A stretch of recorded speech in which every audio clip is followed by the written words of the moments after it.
Be more grind, rise, shine through the struggle. Black dollar circulate, flexing muscle. Politics and biz building walls like bricks.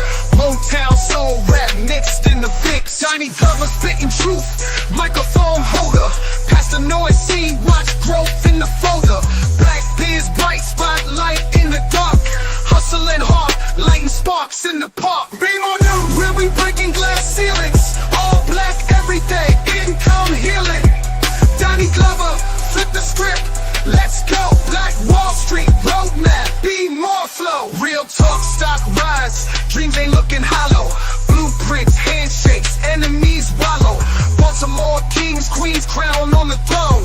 Legacy built, stone by stone. Headlines, deadlines, moves in the background. Politics, money clips, elevate the town.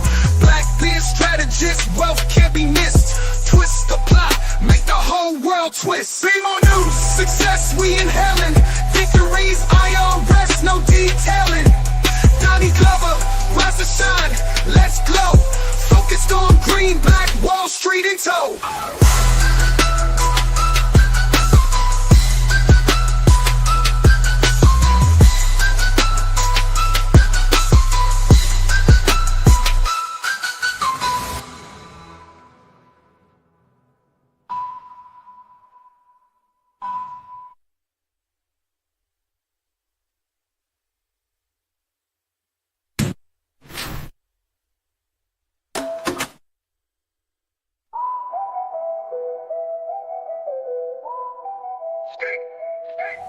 Be more grind, rise, shine through the struggle.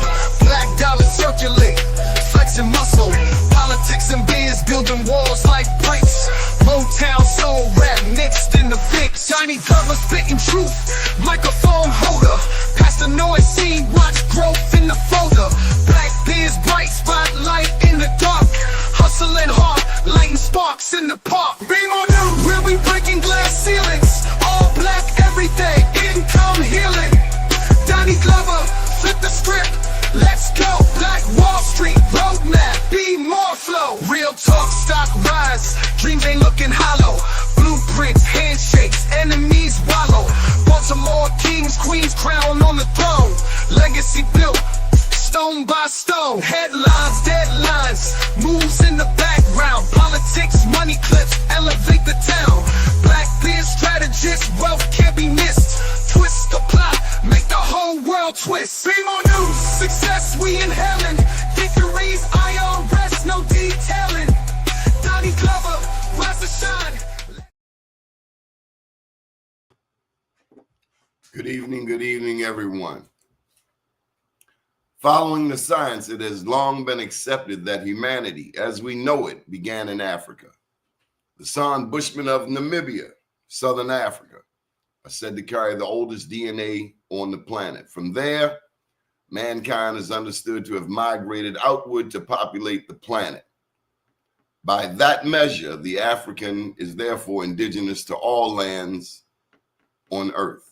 Yet in America, the dominant narrative holds that the melanated people of this land, those with 175 to 400 years or so of history here, are descendants of enslaved Africans brought through the transatlantic slave trade, right? And let's be honest, if someone mentions Black Indians, most people respond with a confused stare. But I ask melanated people this question all the time. Do you have Indian in your family?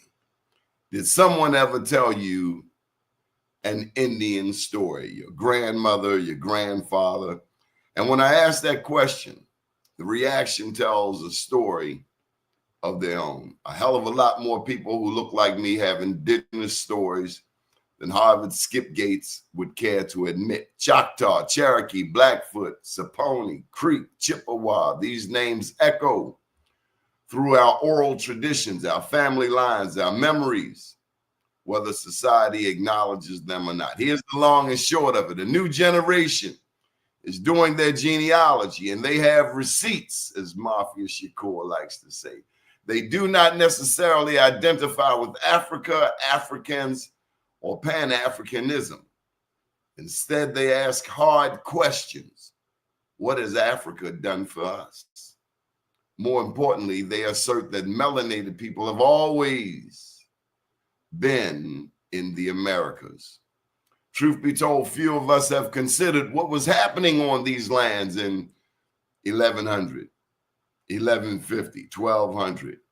Most have never heard of the Mississippian Empire, the mound builders, or the ancient city of Cahokia, home to one of the largest pyramids in the world right here in Illinois, in the States, North America.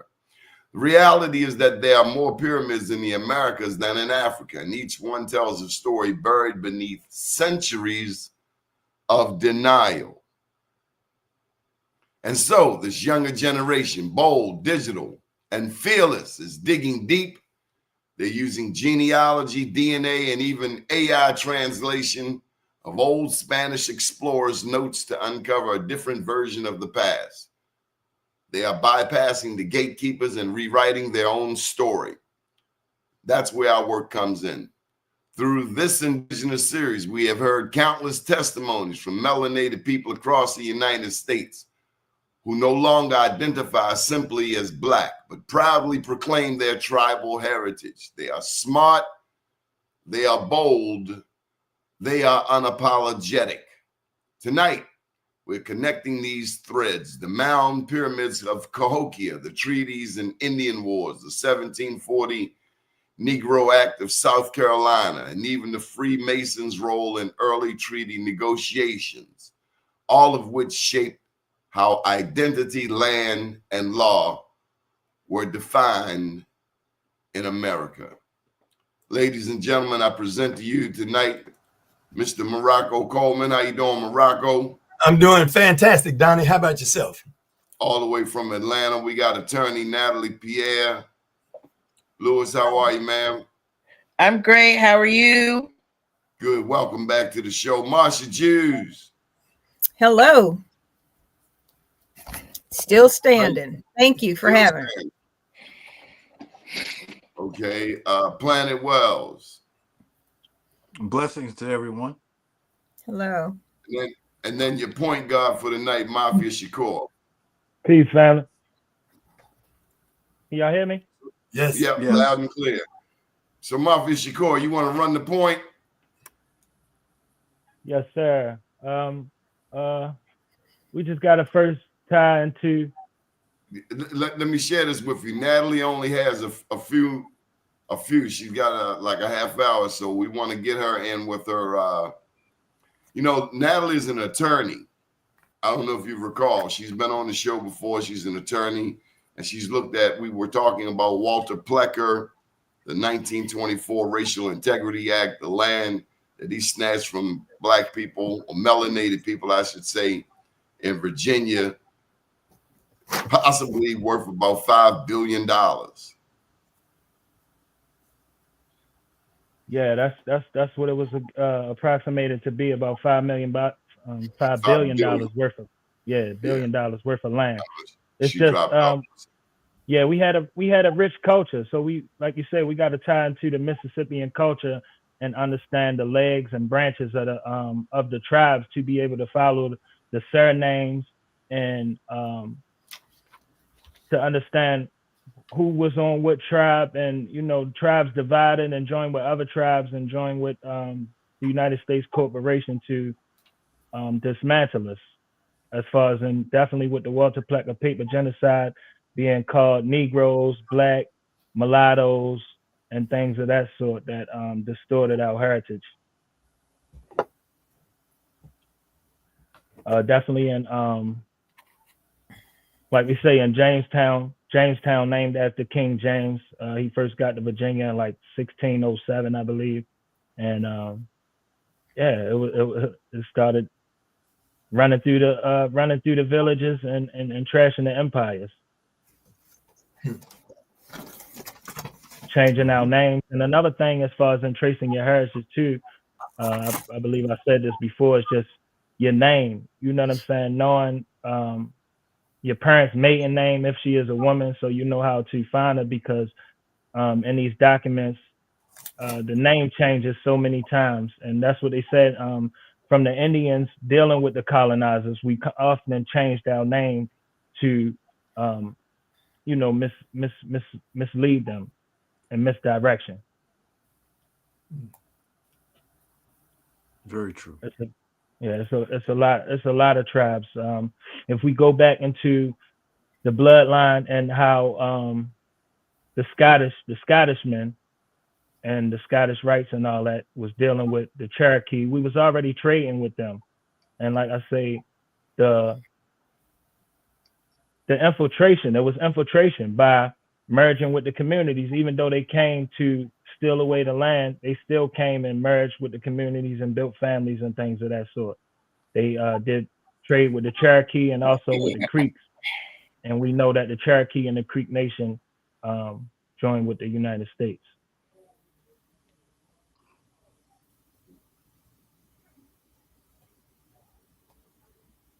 Absolutely. Anybody want to chime in on that? Well, go ahead. Mm-mm. Go ahead. Go ahead. Please. Well, I just wanted to say that with older people, one of the things that we forget is that a lot of them grew up with the revolution of television. And in television, you saw, TV movies, you saw Bonanza or whatever. And because of the impact of television is so strong, people took that as history. So when they saw, Native Americans in a film, they assumed that that's what it was. Also, in religious texts, they believed what they saw on television as true history. So there's a certain degree of patience that we must show for those who are older that are attempting to understand what we're talking about here, because it's very deep and it's very intense. Okay. So a question from Miss Natalie. So being in the law aspect, how do we have a deeper understanding of how the common law of the land was overridden by, admiralty law and uniform commercial codes and all of that? So I did a little bit of research and compared things like the Dawes Commission and the I forgot the name of essentially what preceded Jim Crow, and they basically used contract law and IP law, but doing it in a way where they knew that the terms weren't understood. Like in contract law, if you go to any court of law, they say, in order to have a legally binding contract, you need to have a certain number of things checked. You need to understand what you're signing. You can't be under duress. You need to be a certain age, all of these things. And I think that it's pretty clear that there were a lot of situations that were happening where the tribes were strong armed into agreeing to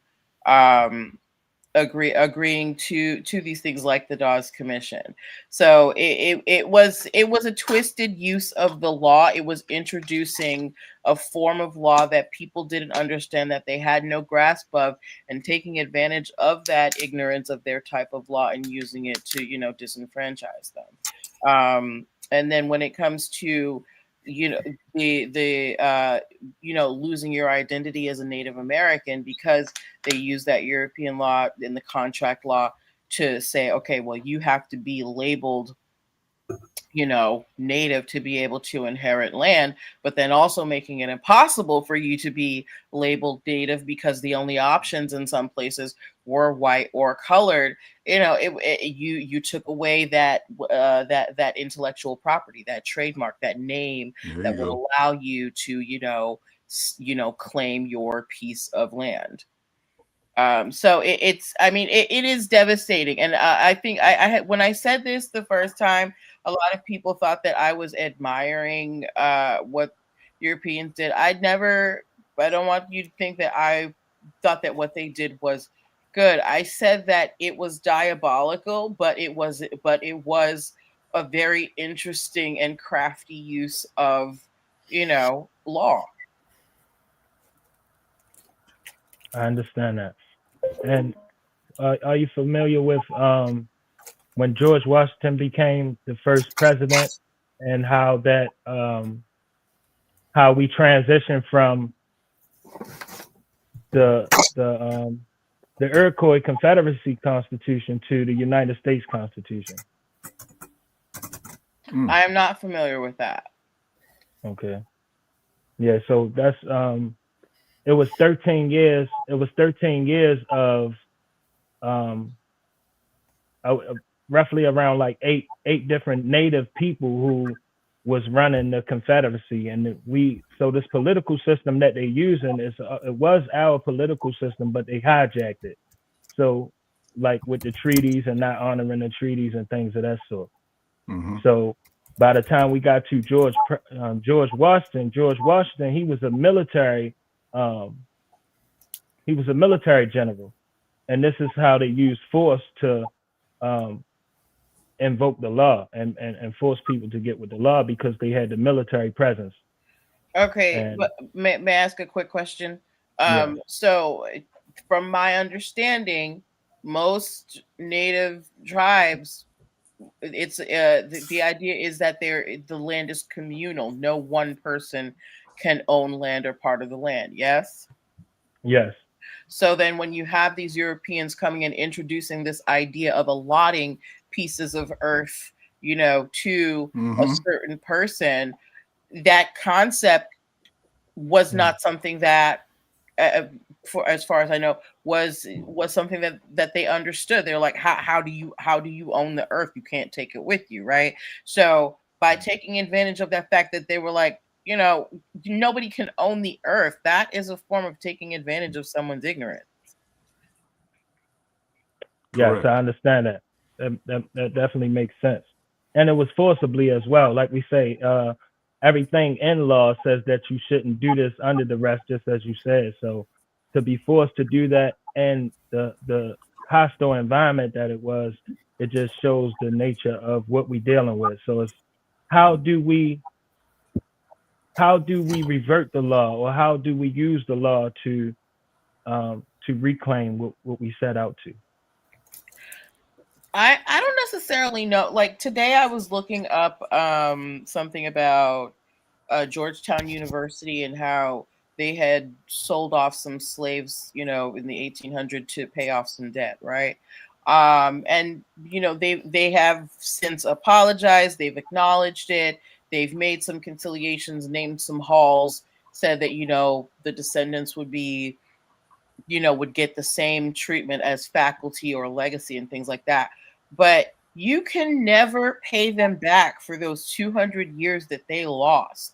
Think about all the innovation, the education, all of the wealth they could have, accumulated, but you have them as chattel slave, you use them as collateral, and you sold them. So that period of time that they were lost, that they were enslaved, yes, you acknowledged it. Yes, you're giving them some things, but there's no, if you had to calculate numerically the amount of money that it would take to really,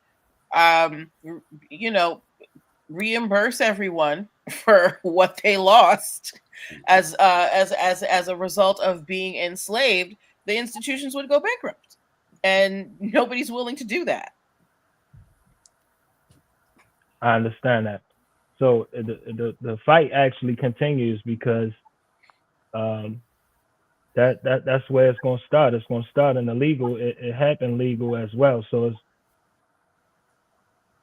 what amount of jurisdiction do we have as natives over the jurisdiction that's policing us? When I looked at it, it was rather tricky with the Dawes Act, whereby the great white fathers came forward and said, all this land out here on the plains that you Native Americans of the so-called civilized tribes, all of this land that you've had here that nature gifted you with, the Great White Father is passing the Dawes Act, which now is going to take this land and more or less divide it up. They're taking that land and say, all of you in this particular tribe that own the Midwest out here, you can no longer have it like that. So under the Dawes Act, we're going to do a real estate kind of action, and it will be divided up among members of the tribe. And so it's a divide and conquer tactic. Now, one of the things that I found that was kind of sneaky further in this was that once they did that, the parcels of land that the individual Native American was given was considered as sovereign land. So that's one of the reasons when we look at the some of the casinos and the not being taxed and all of that, it's a sovereign nation. For instance, to make it a little clearer, as a veteran, I worked with what they call a stand down, where we had veterans that were homeless and everything, and we brought them to Fort McPherson or to Fort Gillum, and they had safe passage as long as they were on that military reservation. If they ran them through the computers and found that this veteran they're working with has a warrant, they can't execute that warrant because they're on sovereign land. So once with the Native Americans, they gave them the land in pieces and parcels and now consider it sovereign. But then the natives take that land, and in order to divide it up among themselves, you have to prove your Native American heritage, your Native American status. And it appears that some of the tribes had their own little way of doing it, which I have found makes it very difficult for blacks that are also Native American, because the individual tribes now have their own precepts.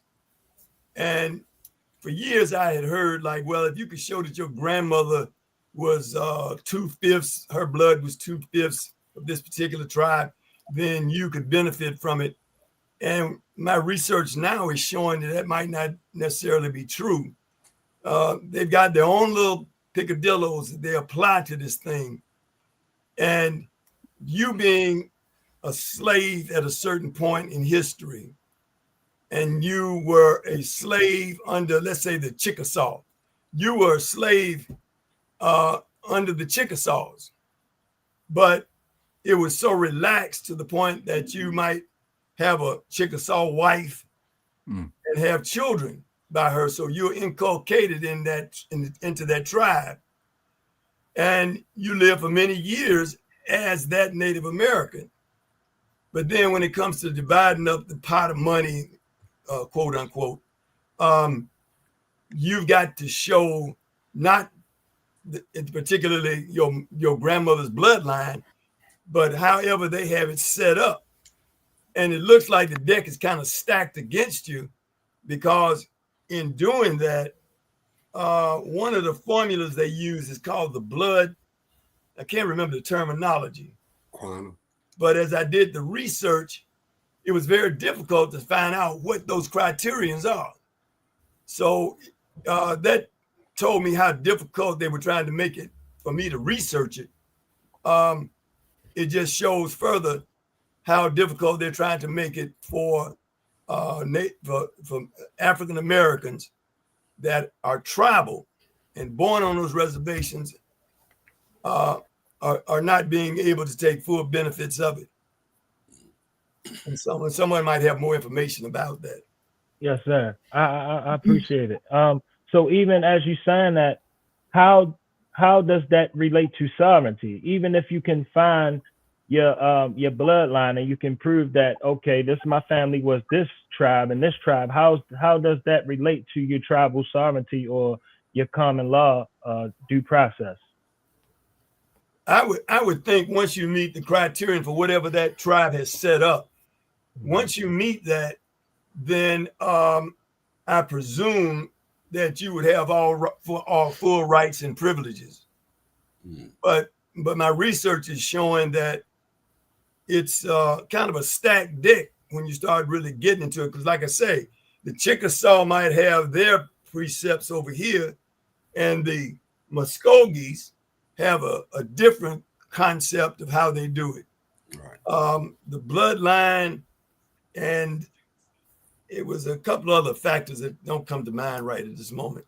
But each tribe has their different customs, and so you have to learn the customs of the individual tribe for your own rights.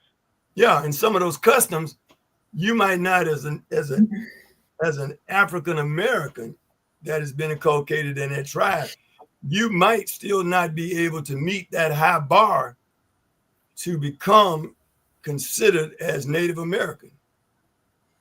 And in my research, I kind of came away with the feeling that here it is further racism among the Native American, even though you are part of them.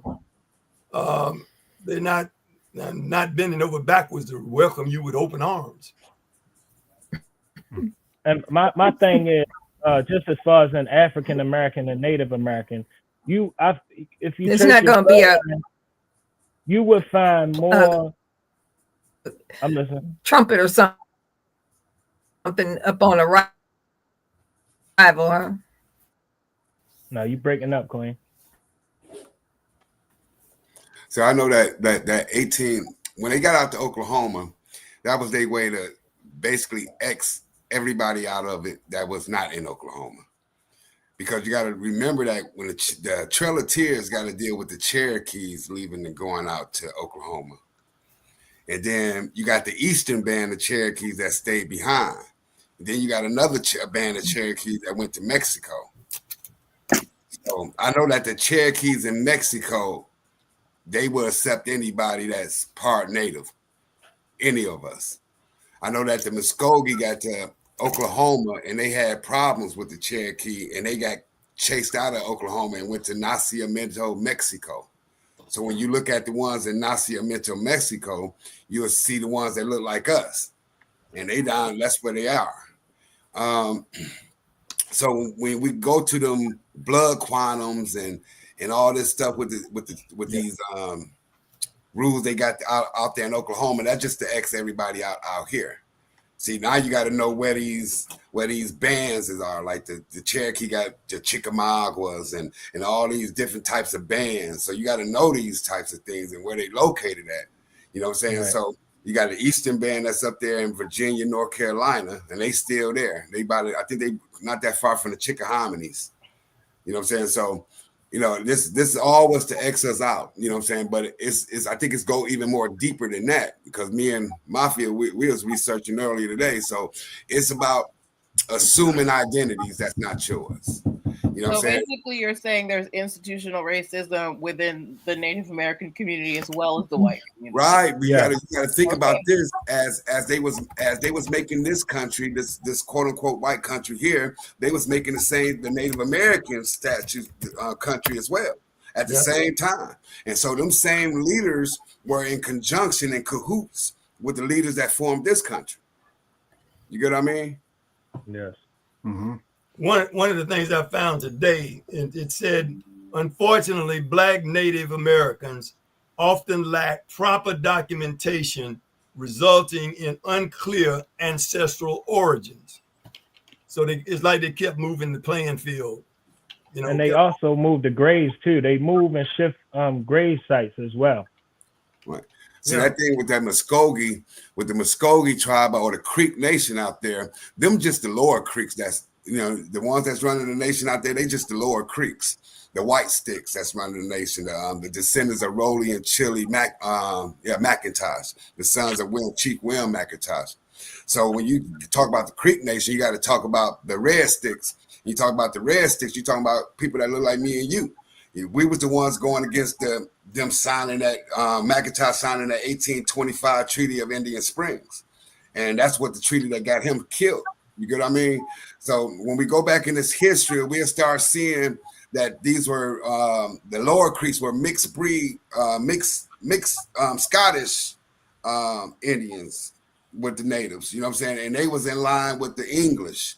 You know that Scotland, England, Ireland had their things, so they go way back, and this got to do with the politics and with the church and all types of things. So Right. it's deeper than just I'm an Indian in their senses. You know what I mean?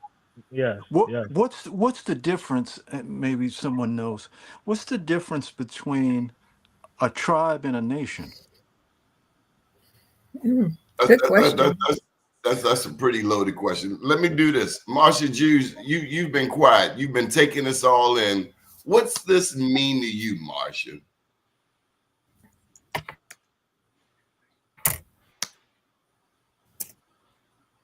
Are you there?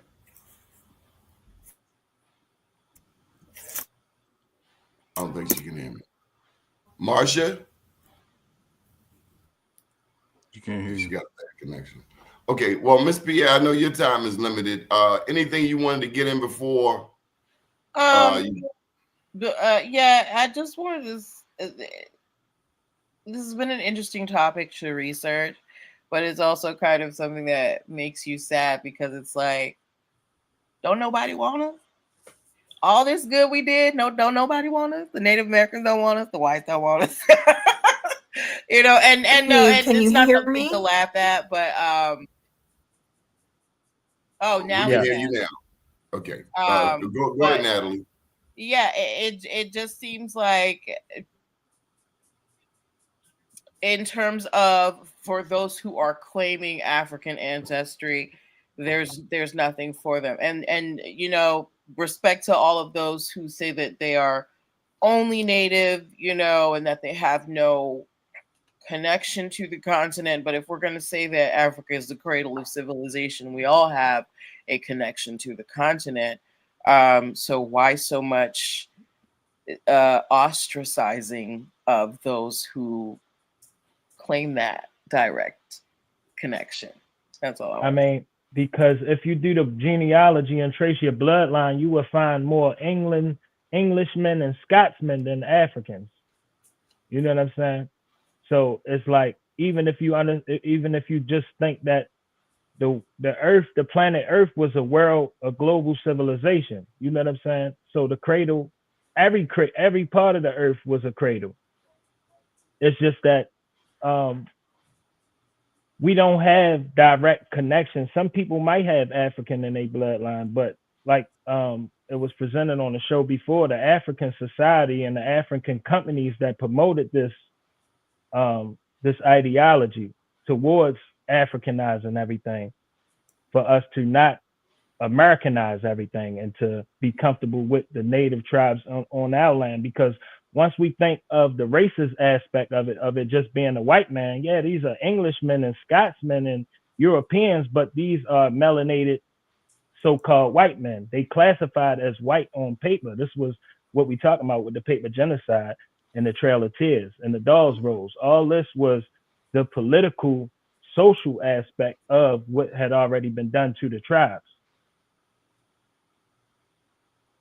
So everybody, that's why your genealogy and knowing your family history and doing your family tree is going to show you where the Scottishmen come into your bloodline, where the Englishmen come into your bloodline, where another tribe mixed with your tribe. You know what I'm saying? You got tribes from down South Carolina. You got their ancestors come from Alabama and deep Texas.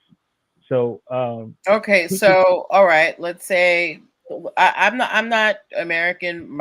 All of my ancestry is in Haiti, but let's just, for the sake of this argument, say that I'm, you know, a person of African American ancestry, and I do my genealogy and I figure out what tribe I belong to, and you know, I've got I fit all the stipulations. What do I get? You get the knowledge of yourself. The knowledge of yourself draws everything to you that you desire. You know what I'm saying? Everybody's story is different. Everybody's story is not the same. Mm-hmm. Like somebody said, this could be useless information. It could be useless, but to know who you are, it's like if I told you you was somebody you wasn't all your life, and to know who you are, that's the greatest gift. You can do everything with that. You know what I'm saying? Is the ultimate goal of this movement to claim land, or is it the or is, hey, or is it the search for the genealogy to find the roots? It's everything, all inclusive. This is not a one-sided war that we've been fighting. Every aspect plays a part. The religious aspect, the culture aspect, the genealogy, the doing the studies, the political documents, the social imagery, all these aspects play a part. So reclaiming what's ours is about reclaiming all of those things. Our images of who we were shown to us to tell us the story. And like the brother said, these was thought to be truth or known fact. You know what I'm saying? So to uncover that, it rewrites the story. We always talk about who wrote our story and it come from this person. Now we have the opportunity to write our story as we know it, as opposed to other people describing who we are. Okay. All right. We've been joined by the legendary Big Chief Top Cats. I have to run, ladies and gentlemen. This has been wonderful. I'm sorry, I have another meeting in a few minutes. We appreciate you, Natalie. Thank you so much. All right. Good night. Big Chief. Peace. I had really wanted to answer the question. Hold tight, Natalie. Hold tight. We got to steer you for a minute. Podcast, we can barely hear you. Let me turn the mic off. There you go. Yes, ma'am. You know your camera's off, right? Oh, yeah. Okay. I was eating, my bad. But Sister Natalie, I don't want to take up too much of your time, but I would like to ask, where did that question come from? What provoked you to ask that? What question? The final question you had. What does it get me? Yes, ma'am. Because, well, yes, knowing your history is very important, but it seems like a lot of the issues that we're talking about are tied to claiming land. So that's why I wanted to know, is this about finding your lineage to claim land, or is it about finding your lineage to find yourself? That's why I wanted to know. Well, it's it goes together because the land goes with the lineage. That's why the plantations were named after surnames. So I think that's one of the things. Here, early in the 20th century, we had, thousands of people marching for stolen land. So ever since the bottom of the 1700s, they've been doing what's called land lotteries, where they'll come in these different companies, the Forbes company, Pat and Leslie company, different things of this nature. Then as we go into the 20th century, you had the USDA and the US government. Well, in the 80s, you had the Black Farmers Association. They came and made a claim because 1862 to 1960s, over 600 million acres was stolen. So they brought it to the U.S. attention, to the government attention in the 80s, and they countered that with the 1989 HR 40, which they said they were going to investigate reparation for slavery. Well, that took 40 years. Sheila Jackson Lee, one of my grandmother's friends, she her office down in Houston. I'm from Texas. So, but instead of giving them the land or focusing on the land, a lot of those people were elders. They were in their 60s, 70s, 80s. So they passed on and they waited till the later generations came and they made it about slavery again once the last term Kamala and Biden ran. They brought out HR 40 again.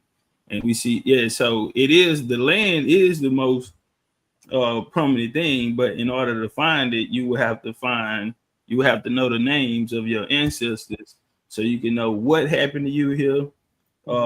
Yes, ma'am. If anything did happen to you, because a lot of the times it was people that looked like us that was actually doing the do. Yes, ma'am. Okay. And just the final question. Okay, let's say we can get all of these tangled strings straightened out. Everybody knows where they come from. The Native Americans have a handle on all of it. We all have everything together. Are we getting the land back? We should. A lot of us still have land. That's one thing I want to say. That's why it's important for people to find out if they do. I'm not sure where you're from in America. I'm not. My family's from Haiti. Okay.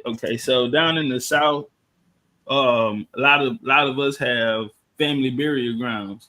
For me, for instance, we just buried my aunt. We had that land since 1837. Okay. It's historical markers on it of their migration from where we came from to Texas. Texas became a part of it 1836, and our grave sites are 1837. So this land has been in our family since that time. Louisiana, we have over 300 acres in 2 different spots. So some people still do have the land. You go down the rural areas of Mississippi and all of this. So we have grave sites. You can go out there and find your family from the 1800s, and these old stones of you doing Indian burials that have certain rocks that they place over it, and you need a map to navigate to find out where a certain person is located. So yes, ma'am, that's what a lot of us have land, but a lot of us lost land. Yes, ma'am. Okay, and I ask because as coming from the law, when you're going to the law to ask for, them to help you, it's like they want something tangible. They're like, okay, you've been harmed. How do we make? Where's the proof? Yes, ma'am. No, not where's the proof, but how do we make you whole? So that's why I'm trying to understand with this whole dialogue, how are Native American people, is there a possibility for them to be made whole? Well, I don't know about Native American, because as we seen this year, we seen ICE raid their reservations. Now, when it comes to us, we wouldn't fall under the branch of Native American. That's a political term coined in the 60s. In 67, when they coined us, they stopped Negro and changed it to black. So a third world coalition changed us to black. But far as a situation on us, in Louisiana, we had to do a land cession. A land cession is when you transfer the property over to the next generation. Our family hadn't had one in 100 years.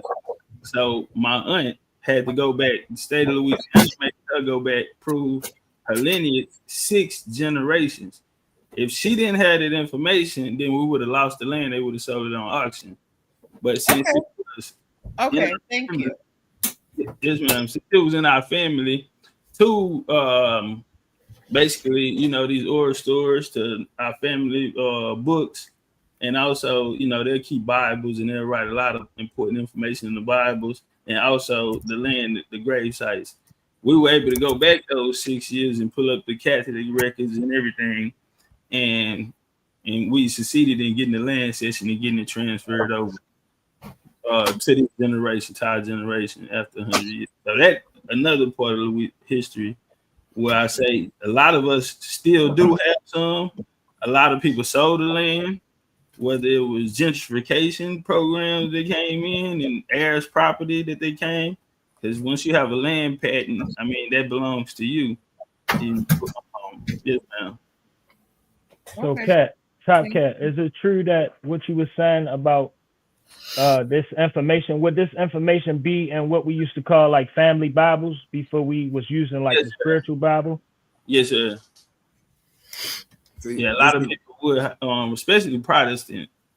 If you were coming out of Protestant faith or Baptist, they would hide a lot of important things inside the Bible. All right. Okay. Thank you. Yes, ma'am. Thank you. I don't want to hold you, Mom. I appreciate you. I got to run, but thank you for that explanation. That really helped clarify some things. I'm looking forward to the next conversation, guys, but I really have to run. Okay. Bye. Thank you. Appreciate you. Yes, ma'am. So you know.